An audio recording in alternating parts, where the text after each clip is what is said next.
pushed all the way to the limit.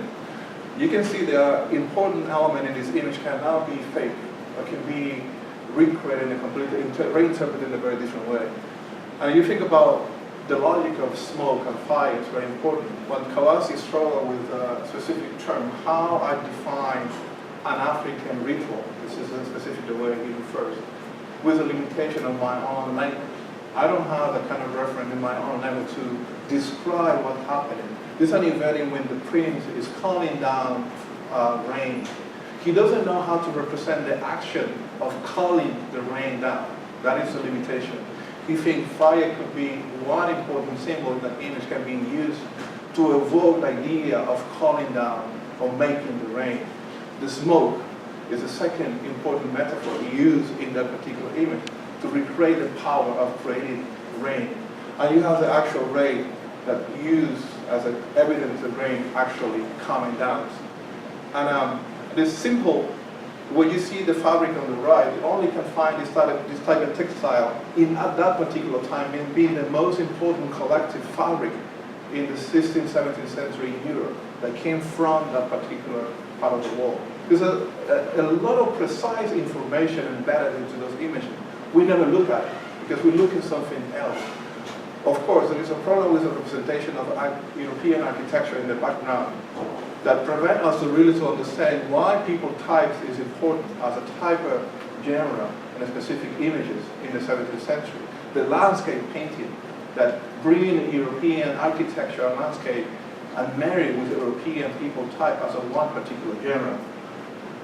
Or you think about those kind of images that have a political connotation that define the way in which Europeans think about African people.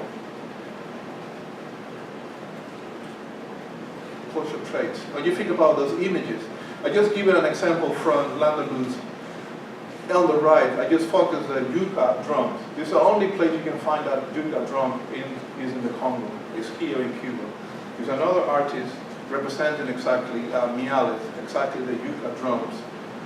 And what I tried to say, in those images that I showed you before, the four most important African religion, African culture in Cuba can be mapped out in those images. It doesn't matter the implication that image have in a particular moment in history. We as artists have a possibility to go back and bring African agency in the way we read those images. Because the history of African people, they are not making those art. They are European artists traveling to Europe, to Cuba, making those images.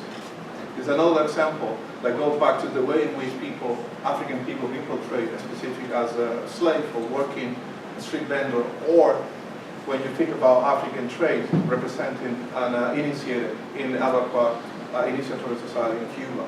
You have someone like Andalus that represents, have a limitation in the way we think, the way he represents Cuba, but at the same time we can use that limitation to twist that, to understand how African people can be seen in a completely different way. The politics of meaning of the sublime. One of the two problems still confronting with a specific, the concept of sublime and picturesque. When we think about sublime, we think about this. This is a quintessential example of sublime, Thomas Cole. And we never use that term of sublime to talk about a painting in the Caribbean or Latin America. That is an impossibility as it is right now. Why? We use the term picturesque as the term. And there is a politics of a terminology that is somehow prevent us to really understand the construction of a particular image. And you think about someone like Thomas Cole, the convention of the beautiful, the symmetry, balance, and harmony plays an important role. The tension between two sides of the image, the idea of two sides, the positive and negative side. One place that is represent turbulence and primeval, and the other place represent paradise, heaven. Then in a way you think about images that have to do with the industrial revolution on the right versus a raw material of nature going back to nature, this particular image.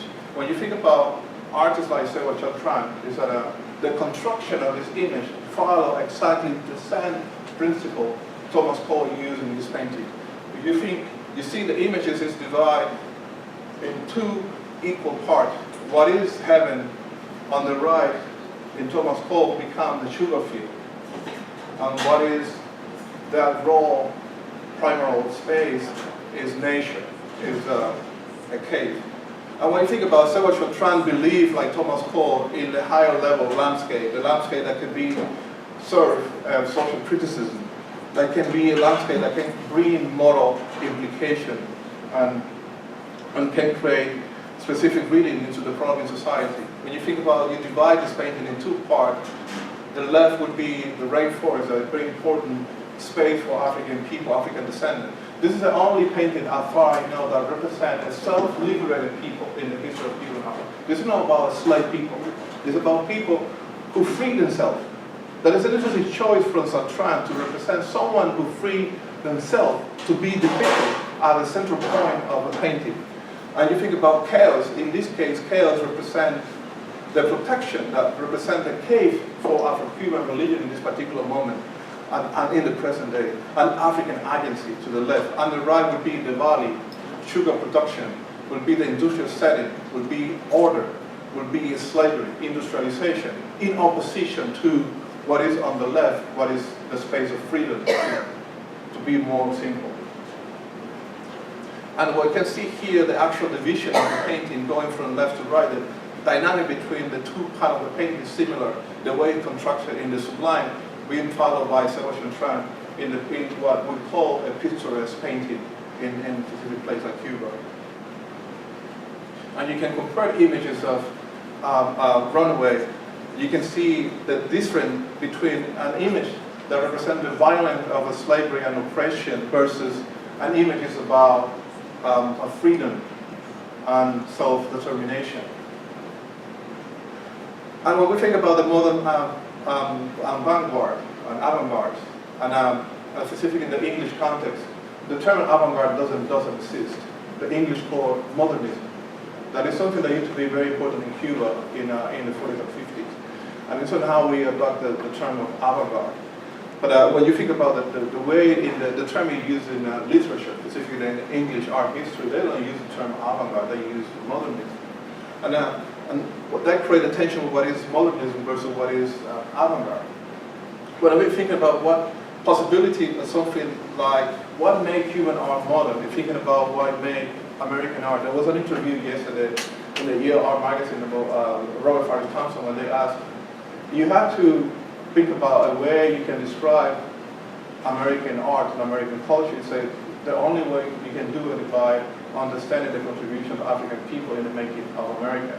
And I think the similar kind of approach can be said in relation to Cuba. You think about Alvela, who is representing rumba. The rumba would be the equivalent of jazz, when you think about the sonic contribution or gestural contribution, motricity in American history. You think about all the Afro-Cuban music and Afro-Cuban dance in the making of a Cuban identity. Here, there is a theme of the painting is about that African contribution to the mainstream Cuban culture as the center of the approach.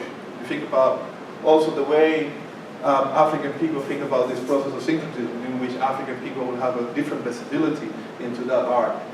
Or you think the other opposite side, in which African people being represented also in relation to race, issues of race. They are the domestic one, they are the one in the supplanted position. Or here, when you use mockery or exaggeration, caricature, as a way to represent Cuba, or black people in the context of industrialization that are the victim of this process of industrialization, of modernity. Or you think about someone like Roberto Diallo, who is started interrogating a way he can bring African theme, the language of African culture, into the making of modern art. Specifically, you see the tile, he used a symbol from the graphic writing system from the Congo and the Abaca civil society in Cuba in the design of the tile. I think it hasn't been studied properly. It's something that requires someone who decode the actual design and represents a specific stamp and seal that exists in the Abaca secret society in Cuba. And he deployed the symbol as an important thing in his painting. And that is a different approach in compared to the two I showed you before that had to do bring back the issues of language. Or when you think about the association with black people, African descent in Cuba, with the culture of entertainment, specifically associated with music and dance. But think about the hero. like with Froelan, when you think about the representation of modernity, maternity as a theme, this is an example from the rock painting, the research I'm doing right now. There's two examples from maternity from the Congo. The tiny changes in the actual depiction and representation of the body change the actual meaning of the image. One tiny change. And here, this is with Froelan. And in a way, bring back this African tradition into the conversation. When I think that two tendencies in Afro-Cuban art, this idea of being inspired by modern strategy that being referred before, and the second one is the orientation to try to find this African language, that African art that can have our own autonomy agency within the modern logic. That I think that bring someone like with Froelan come into picture. Even with someone have a very negative understanding of Afro-Cuban, someone on land have a very negative understanding of Afro-Cuban culture and life. But here, this is an example where with Froelan, we venerate the jungle. The jungle is like a Hollywood fantasy term from 1930s, from a Hollywood movie. Really, in Cuba, we call it monte. It's a rainforest. It's a completely different environment. It's not the jungle that we use in Hollywood movies. But even with Froelan, it's not monte, it's a sugar field. Pretty much all the elements being defined, the flora being depicted in that painting, there are sugar cane plants. That pretty much change the entire reading of the image. But just giving a sense, the kind of misunderstanding of the images of we in somehow give it to those kind of reading, we give it to those kind of images. But one of the details here have to do with 2 minutes. The way in which the human body is depicted, specific, the female body in these images. And we think about the relationship between with Froelan, that is acceptable somehow for us, but it's not acceptable when we see those kind of images from early 20th century.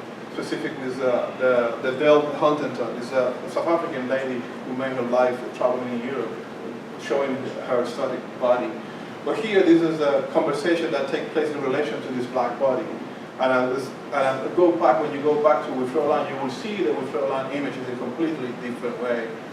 When you think about the way with Froelan think about Cuba as a country that have a rooted in a very specific political history, and I think about the way African thinking can be placed into his own narrative. And this is all the mask I highlight in with Froelan painting.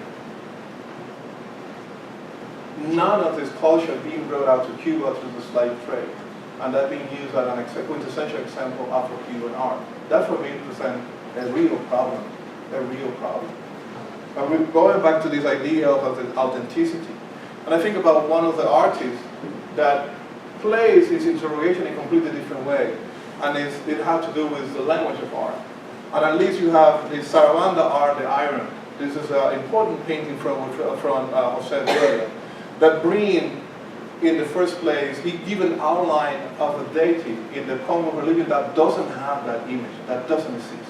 He created, he invented. This is the first step.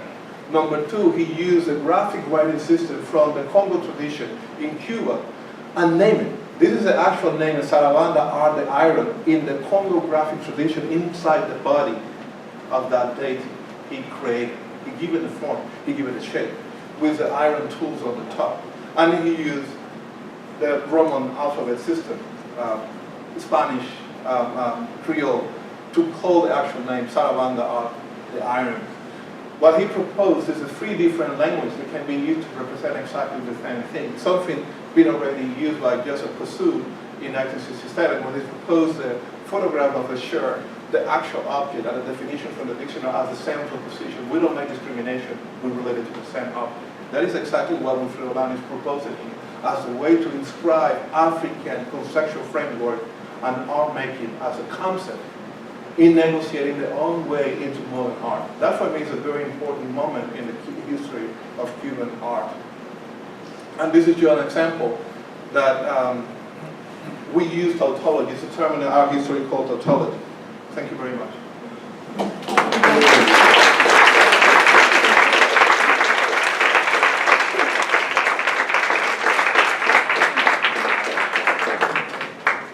Thank you so much. It's my pleasure to welcome Dr. Ian Cepero.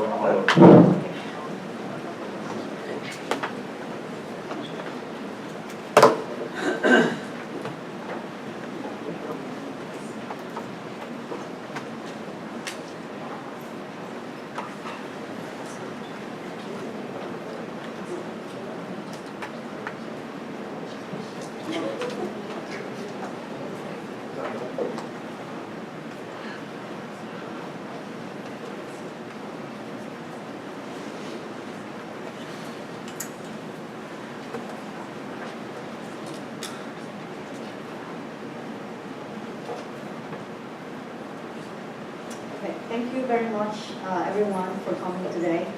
And I would like to extend my gratitude to Jorge Duani and the Cuban Research Institute and FIU for the invitation.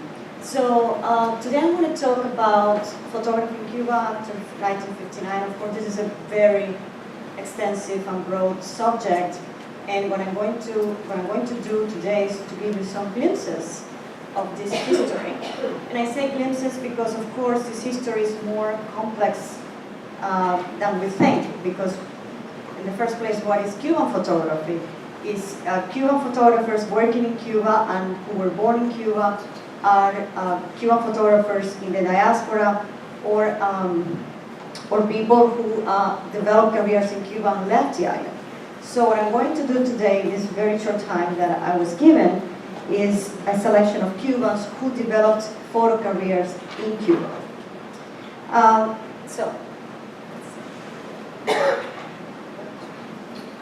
Okay, so let's begin with 1959.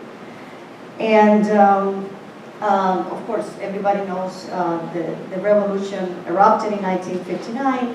And of course, it brought new demands for Cuban photography, new problems, new challenges, and completely new aesthetic to represent what was going on in the country.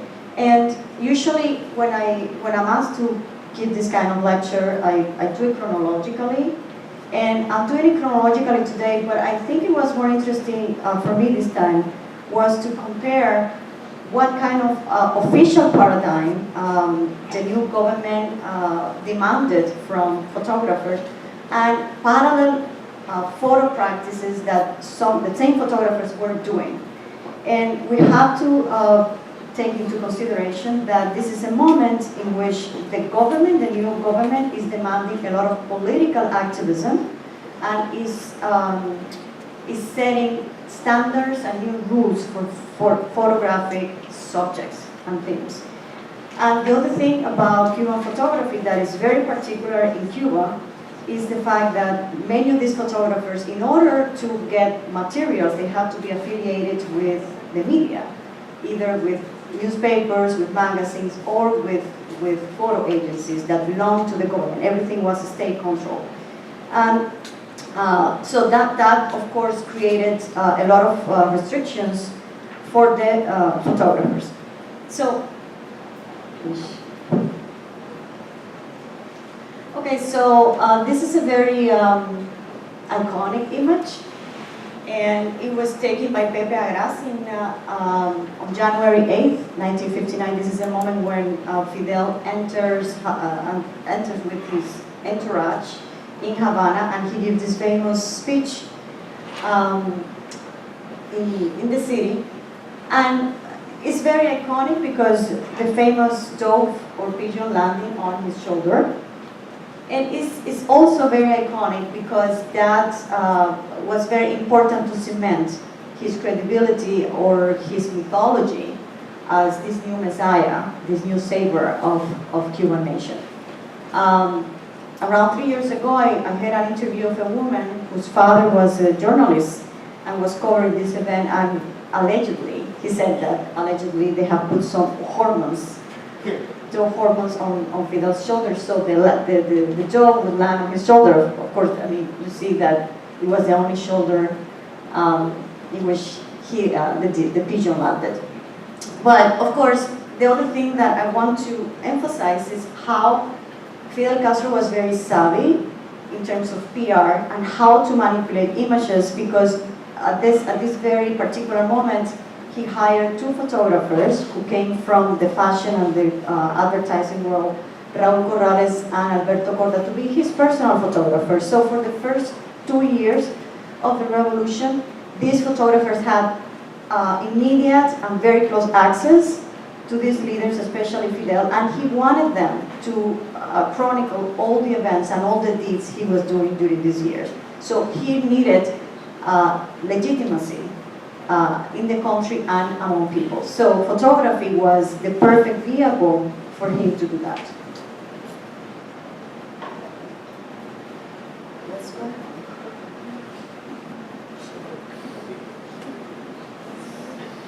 I'm so sorry.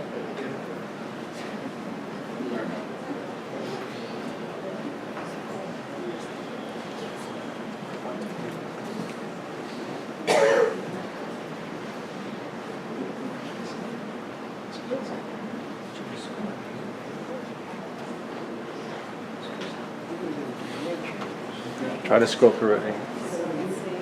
Thank you. So one of the main tropes or the main subjects during these years, one is the charisma of Fidel Castro, the leaders to emphasize this charisma. The other thing is the crowd. This is a very famous image by Raúl Corrales, Little Hats, which by the way was inspired by an earlier image from the 20s by Tina Molotti. And you can see the homogeneity and this kind of euphoria that pervaded Cuban society during those years. And then, so for example, Corrales came from the advertising world. From the 50s, he was the head of photography in a very famous agency in Havana.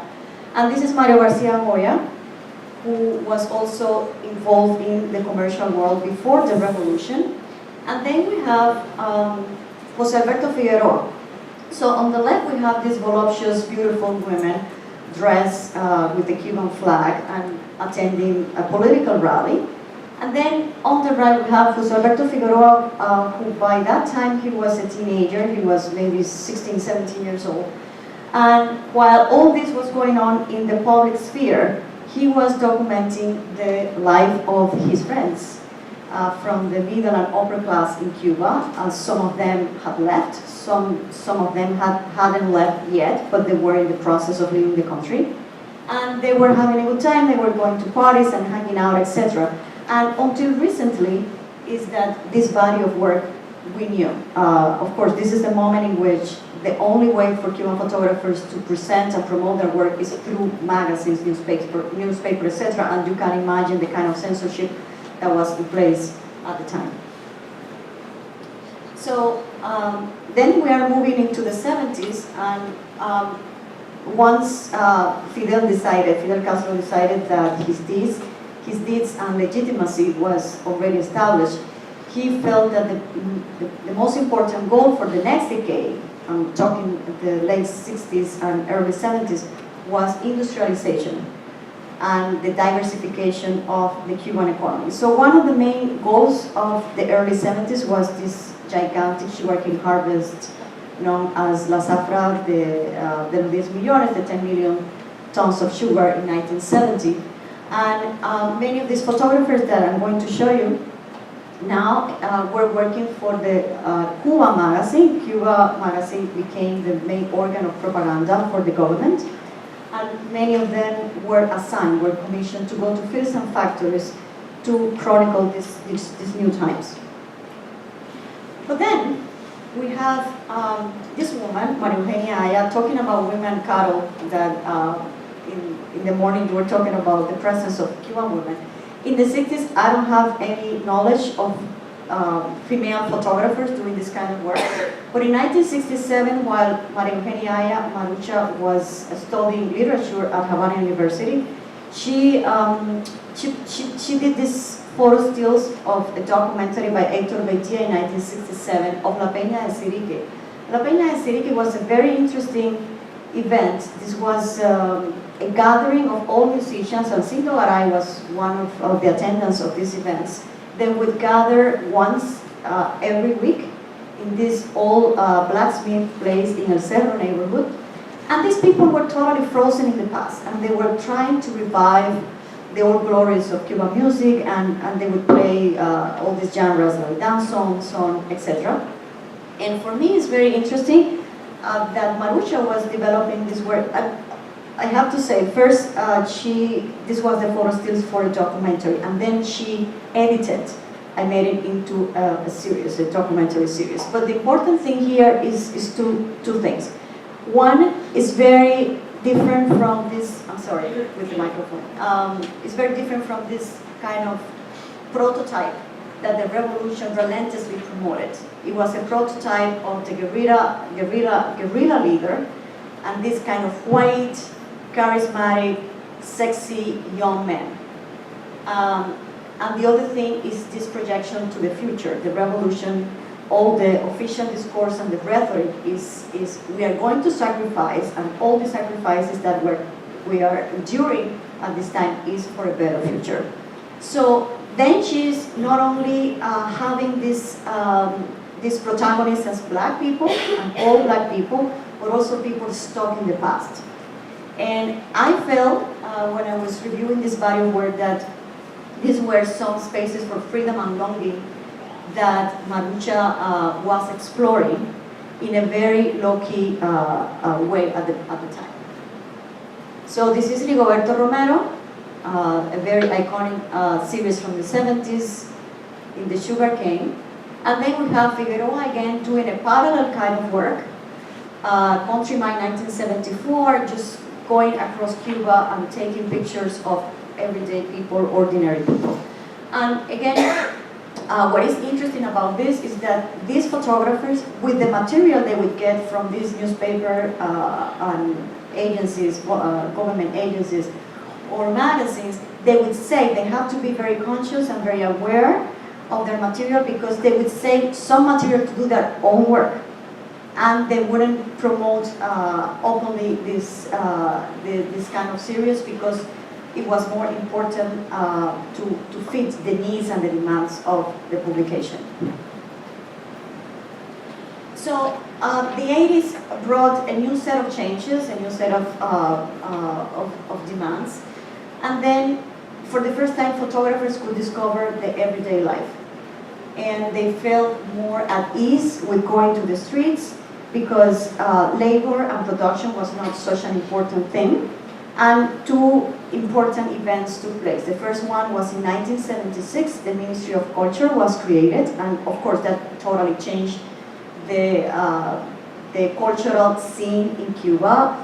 Artists had a little bit more of freedom, and that's the other thing that I would like to highlight with this presentation, how the Cuban cultural policy has been always swinging between censorship and aperture, between censorship and flexibility. So Cuban artists have always had to adapt and adjust to the times. So the 70s was a pretty rough period, and the 80s changed that. And 1976, as I said, the Ministry of Culture was created. And with the Ministry of Culture, there were many cultural institutions created in Cuba. And one of them was Fototeca de Cuba. And Marucha was the founder of Fototeca de Cuba in 1986. So this is the moment in which photographers, they don't have to work for a magazine or a publication. They can do their own work, because Fototeca de Cuba is going to promote and exhibit their work. So one of the most trendy themes in the 80s was kitsch. And this is connected to Volumen Uno, to this generation of Volume 1, these young artists who were very interested in exploring kitsch culture in Cuba. So Mario Garcia Boya, who was Marucha's husband at the time, went to Galvanin to, again, chronicle all this kind of vernacular culture, popular taste, etc. And then again, we have Marucha in the 80s. Remember that she went to document this all musicians in Havana. In 1980, she goes to a lyceum, and this was in the premises of the Garcia Lorca Theater in Havana, where every Sunday, all couples would dance danzón. And danzón is a musical genre that we associate with the 20s, and again, Marucha is going to this kind of marginal spaces in Cuban culture to document them. Humor was, again, another important topic in the 80s. This is one of the most famous series from the 80s is by Tito Alvarez, Neighborhoods Folks. Then we have Mario Diaz, who eventually became the director of Fototeca de Cuba, and he had this these very beautiful portraits of people. And the other thing that is very common in Cuban photography of the 80s is to emphasize the dignity of the everyday man, of the ordinary man. And I have to say that many of the influences at this time for Cuban photographers are Joseph Kudelka, a Czech photographer who is still very revered in Cuba, and Salgado, Sebastião Salgado, the Brazilian photographer, was huge in the 80s and 90s. And then we have someone like Gori, who was associated with this generation of Volume 1. This is the first generation that graduates from the National School of Art, and this is a new trend that will begin in the late 80s and early 90s, is that many of these art students from ISA or the University of Arts in Havana are going to take up photography. So this is one of the first examples of conceptual photography in the Cuban art scene. This is 1986. It's Only Water in a Stranger's Tear. This is probably one of the most famous series by Gori.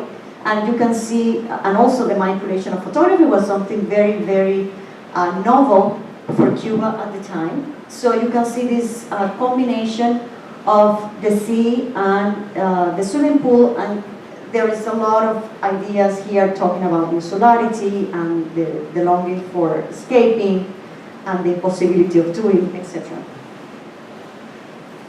So, okay, so we are approaching the 90s, and the hard years is because the special period hits Cuba very badly, and the special period, didn't hit Cuba. What hit Cuba was the lack of subsidies from the Soviet Union, and it began a very, very dark period for Cuba in terms of lack of food, transportation, etc. And in documentary practices, we have this incredible image by Carlos Mayor, The Last Push. And I think it's very representative and very eloquent of the times. This is a truck that is transporting coffins, but because of maybe it got broken or because of lack of fuel now, the drivers have to push the truck. So talking about the impossibility of having a dignified death almost. And then Ramon Pacheco, another documentary photographer. This is Matanzas, his hometown. And I would say that he's probably the best photographer who documented these very hard years. So you can see on the left the lack of products in this bodega, and then this dumpster in his hometown. And more conceptual practices talking about African influence in Cuban art. We have Marta Maria Perez. She started this